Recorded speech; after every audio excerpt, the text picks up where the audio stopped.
tengah luasnya samudra, di dalam badai bergelora, Kaulah jangkar hidupku. Tak sekalipun ku goyah, firman-Mu terangi langkahku,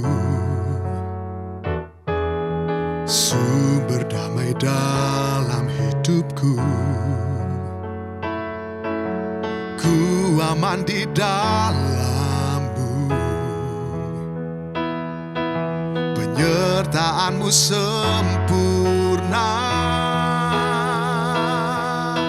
Sepasti mentari bersinar, begitu pun janji-Mu. Dalam segala perkara Engkau turut bekerja. Sepasti mentari bersinar, begitu pun janji-Mu. Dalam segala perkara Engkau turut bekerja. Perisai pelindungku, batu karang yang teguh, benteng pengharapanku. Kaulah Tuhan, Kaulah Raja. Perisai pelindungku, batu karang yang teguh, benteng pengharapanku. Kaulah Tuhan. Katakan dengan imanmu, perisai pelindungku, batu karang yang teguh, benteng pengharapanku. Kaulah Tuhan, Kaulah Raja. Perisai pelindungku, batu karang yang teguh, benteng pengharapanku. Kaulah Tuhan, Kaulah Raja. Sepasti mentari bersinar, begitu pun janji-Mu. Dalam segala perkara Engkau turut bekerja. Sepasti mentari, sepasti mentari bersinar, begitu pun janji-Mu. Dalam segala perkara Engkau turut bekerja. Perisai pelindungku, batu karang yang teguh, benteng pengharapanku. Kaulah Tuhan, Kaulah Raja. Perisai pelindungku, batu karang yang teguh, benteng pengharapanku. Kaulah Tuhan, Kaulah Raja. Perisai pelindungku, batu karang yang teguh, benteng pengharapanku. Kaulah Tuhan, Kaulah Raja. Perisai pelindungku, batu karang yang teguh, benteng pengharapanku. Kaulah Tuhan, Kaulah Raja.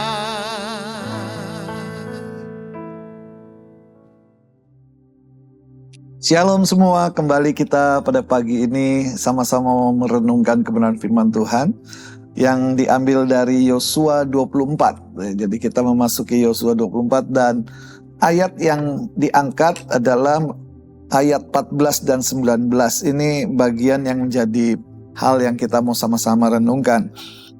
Yosua 24 ayat 15-nya berkata begini, "Tetapi jika kamu anggap tidak baik untuk beribadah kepada Tuhan, pilihlah pada hari ini kepada siapa kamu akan beribadah? Tetapi aku dan seisi rumahku, kami akan beribadah kepada Tuhan. Nah, dari sini kita melihat bagaimana Yosua yang memulai mengingatkan bagaimana Tuhan itu selalu menepati janjinya. Bahkan dia yang memanggil, dia juga yang menyertai, bahkan dia yang memberi kemenangan ketika bangsa Israel dipanggil keluar dari Mesir. Dan hal ini dinyatakan kepada bangsa Israel untuk mengingatkan betapa setianya Tuhan, betapa luar biasanya Tuhan yang memberi kemenangan. Jadi di sini kita melihat bahwa iman kita juga, biarlah setiap kita boleh mengingat akan kebaikan Tuhan, kemurahan Tuhan, yang sebenarnya banyak hal yang terjadi di belakang kita, sehingga kita bisa dengan yakin untuk terus percaya kepada Tuhan. Jadi bukan hanya karena perasaan, tetapi iman yang kita pegang itu oleh karena satu pergumulan, perjalanan yang kita sama-sama nikmati bersama dengan Tuhan. Dari sini kita melihat bahwa yang paling penting tadi adalah satu pernyataan. Pertanyaan yang Yosua angkat adalah karena Yosua menginginkan kesetiaan.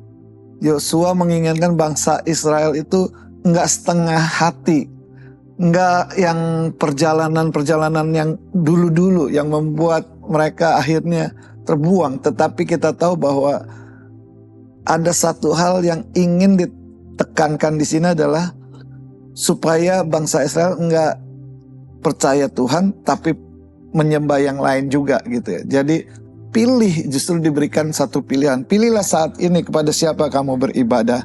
Dan ini juga perlu kita renungkan bagi diri kita sendiri, supaya kita juga mengingat bahwa kepada siapa kita menyembah, kepada siapa kita mau beribadah. Jadi kita tahu bahwa biarlah kita juga punya ketetapan hati, keteguhan hati, enggak mendua ya, karena kita tantangannya adalah ilah-ilah saat ini, zaman ini tentu berupa karir, uang, gengsi, media sosial dan lain-lain lah gitu. Ada hal-hal yang itu mungkin menarik kita untuk jadi sesuatu yang lebih daripada Tuhan. Tapi kita tahu bahwa melalui ayat ini kita diingatkan bahwa Tuhan tetap menantang kita untuk membuat pilihan secara iman yang sungguh-sungguh, yang teguh. Nah, dari sini tentunya kita mau seperti Yosua itu memberikan satu contoh. Dia sebagai leader, sebagai pemimpin, dia menetapkan diri sendiri. Dia katakan bahwa aku dan seisi rumahku, maka aku akan menyembah kepada Tuhan. Dan disinilah hal yang kita perlu belajar, bahwa segala sesuatu dimulai dari diri sendiri. Jadi kita tahu pelayanan sejati dimulai dari rumah. Maka aku dan seisi rumahku. Jadi komitmen kepada Tuhan harus terlihat pertama di dalam keluarga. Jadi kita percaya setiap kita juga mau menerapkan ini, bahwa secara pribadi dan keluarga tentunya menjadi satu gambaran yang utuh, di mana kita mempunyai pilihan yang tepat, di mana Tuhan yang ditinggikan. Nah, kita di sini juga melihat bahwa setelah kita menetapkan itu, dan setelah bangsa Israel menerima kemenangan sampai di Kanaan itu, justru tantangan yang perlu dihadapi adalah bukan lagi peperangan secara fisik, tapi peperangan secara iman, supaya peperangan rohani ini. Jadi kita tidak kompromi ya. Jadi satu hal yang perlu kita perangi adalah kegodaan untuk kompromi dengan hal-hal yang lain, dengan dunia. Tetapi kita tahu melalui perenungan ini mengajak kita untuk kita justru iman kita ini diuji dari sini, dan kita perlu terus memperbaharui komitmen kita kepada Tuhan setiap hari. Jadi mari kita sama-sama menjawab pertanyaan ini, kepada siapa kamu beribadah. Tetapkan secara tegas, dan kita juga jaga supaya kita tidak menyimpang ke kiri dan ke kanan. Tuhan Yesus memberkati kita semua. Mari kita berdoa.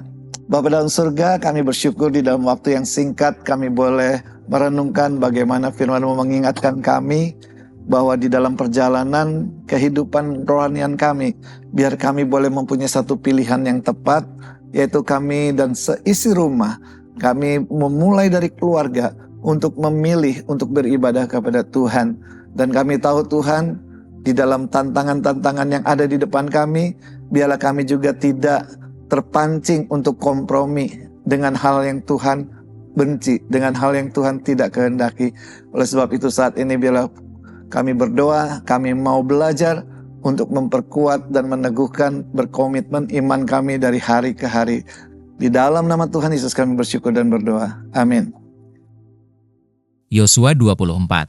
Pembaruan perjanjian di Sikhem. Kemudian Yosua mengumpulkan semua suku orang Israel di Sikhem. Dipanggilnya para tua-tua orang Israel, para kepalanya, para hakimnya dan para pengatur pasukannya. Lalu mereka berdiri di hadapan Allah. Berkatalah Yosua kepada seluruh bangsa itu, "Beginilah firman Tuhan, Allah Israel dahulu kala di seberang sungai Efrat, disitulah diam nenek moyangmu, yakni Terah, ayah Abraham dan ayah Nahor, dan mereka beribadah kepada Allah lain. Tetapi aku mengambil Abraham, bapamu itu, dari seberang sungai Efrat, dan menyuruh dia menjelajahi seluruh tanah Kanaan. Aku membuat banyak keturunannya dan memberikan Ishak kepadanya. Kepada Ishak kuberikan Yakub dan Esau. Kepada Esau kuberikan pegunungan Seir menjadi miliknya, sedang Yakub serta anak-anaknya pergi ke Mesir.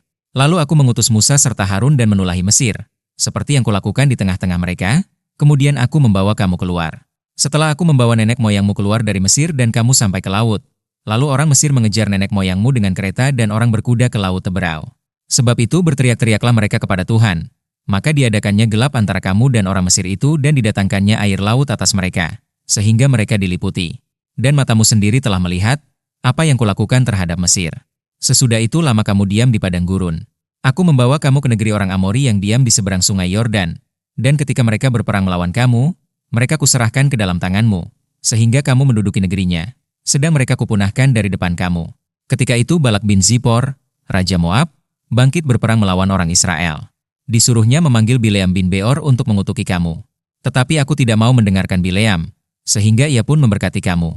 Demikianlah aku melepaskan kamu dari tangannya. Setelah kamu menyeberangi sungai Yordan dan sampai ke Yeriho, berperanglah melawan kamu warga-warga kota Yeriho, orang Amori, orang Feris, orang Kanaan, orang Het, orang Girgasi, orang Hewi dan orang Yebus, tetapi mereka itu kuserahkan ke dalam tanganmu.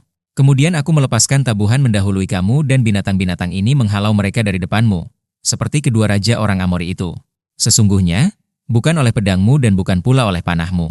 Demikianlah kuberikan kepadamu negeri yang kamu peroleh tanpa bersusah-susah dan kota-kota yang tidak kamu dirikan, tetapi kamulah yang diam di dalamnya. Juga kebun-kebun anggur dan kebun-kebun zaitun yang tidak kamu tanami, kamulah yang makan hasilnya. Oleh sebab itu, takutlah akan Tuhan dan beribadahlah kepadanya dengan tulus ikhlas dan setia. Jauhkanlah Allah yang kepadanya nenek moyangmu telah beribadah di seberang sungai Efrat dan di Mesir, dan beribadahlah kepada Tuhan. Tetapi jika kamu anggap tidak baik untuk beribadah kepada Tuhan, pilihlah pada hari ini kepada siapa kamu akan beribadah. Allah yang kepadanya nenek moyangmu beribadah di seberang sungai Efrat, atau Allah orang Amori yang negerinya kamu diami ini. Tetapi aku dan seisi rumahku, kami akan beribadah kepada Tuhan. Lalu bangsa itu menjawab, jauhlah daripada kami meninggalkan Tuhan untuk beribadah kepada Allah lain. Sebab Tuhan, Allah kita, Dialah yang telah menuntun kita dan nenek moyang kita dari tanah Mesir, dari rumah perbudakan, dan yang telah melakukan tanda-tanda mujizat yang besar ini di depan mata kita sendiri, dan yang telah melindungi kita sepanjang jalan yang kita tempuh, dan di antara semua bangsa yang kita lalui, Tuhan menghalau semua bangsa dan orang Amori, penduduk negeri ini, dari depan kita. Kami pun akan beribadah kepada Tuhan, sebab Dialah Allah kita. Tetapi Yosua berkata kepada bangsa itu, tidaklah kamu sanggup beribadah kepada Tuhan, sebab Dialah Allah yang kudus, Dialah Allah yang cemburu. Ia tidak akan mengampuni kesalahan dan dosamu. Apabila kamu meninggalkan Tuhan dan beribadah kepada Allah asing, maka Ia akan berbalik daripadamu dan melakukan yang tidak baik kepada kamu serta membinasakan kamu, setelah Ia melakukan yang baik kepada kamu dahulu. Tetapi bangsa itu berkata kepada Yosua, tidak, hanya kepada Tuhan saja kami akan beribadah. Kemudian berkatalah Yosua kepada bangsa itu, kamulah saksi terhadap kamu sendiri, bahwa kamu telah memilih Tuhan untuk beribadah kepadanya. Jawab mereka, kamilah saksi. Ia berkata, maka sekarang, jauhkanlah Allah asing yang ada di tengah-tengah kamu dan condongkanlah hatimu kepada Tuhan, Allah Israel. Lalu jawab bangsa itu kepada Yosua, kepada Tuhan, Allah kita, kami akan beribadah, dan firman-Nya akan kami dengarkan. Pada hari itu juga Yosua mengikat perjanjian dengan bangsa itu dan membuat ketetapan dan peraturan bagi mereka di Sikhem. Yosua menuliskan semuanya itu dalam kitab hukum Allah, lalu ia mengambil batu yang besar dan mendirikannya di sana, di bawah pohon besar, di tempat kudus Tuhan. Kata Yosua kepada seluruh bangsa itu, sesungguhnya batu inilah akan menjadi saksi terhadap kita, sebab telah didengarnya segala firman Tuhan yang diucapkannya kepada kita. Sebab itu batu ini akan menjadi saksi terhadap kamu, supaya kamu jangan menyangkal Allahmu. Sesudah itu Yosua melepas bangsa itu pergi, masing-masing ke milik pusakanya. Yosua dan Eleazar mati dan dikuburkan. Tulang-tulang Yusuf dikuburkan. Dan sesudah peristiwa-peristiwa ini, maka matilah Yosua bin Nun, hamba Tuhan itu, ketika berumur 110 tahun. Lalu ia dikuburkan di daerah milik pusakanya, di Timnat Serah yang di pegunungan Efraim, di sebelah utara Gunung Gaas. Orang Israel beribadah kepada Tuhan sepanjang zaman Yosua dan sepanjang zaman para tua-tua yang hidup lebih lama daripada Yosua, dan yang mengenal segenap perbuatan yang dilakukan Tuhan bagi orang Israel. Tulang-tulang Yusuf, yang dibawa orang Israel dari Mesir, dikuburkan mereka di Sikhem, di tanah milik yang dibeli Yakub dengan harga 100 kesita dari anak-anak Hemor, bapa Sikhem, dan yang ditentukan bagi Bani Yusuf menjadi milik pusaka mereka. Juga Eleazar bin Harun mati, dan dia dikuburkan di bukit yang diberikan kepada Pinehas, anaknya itu, di pegunungan Efraim.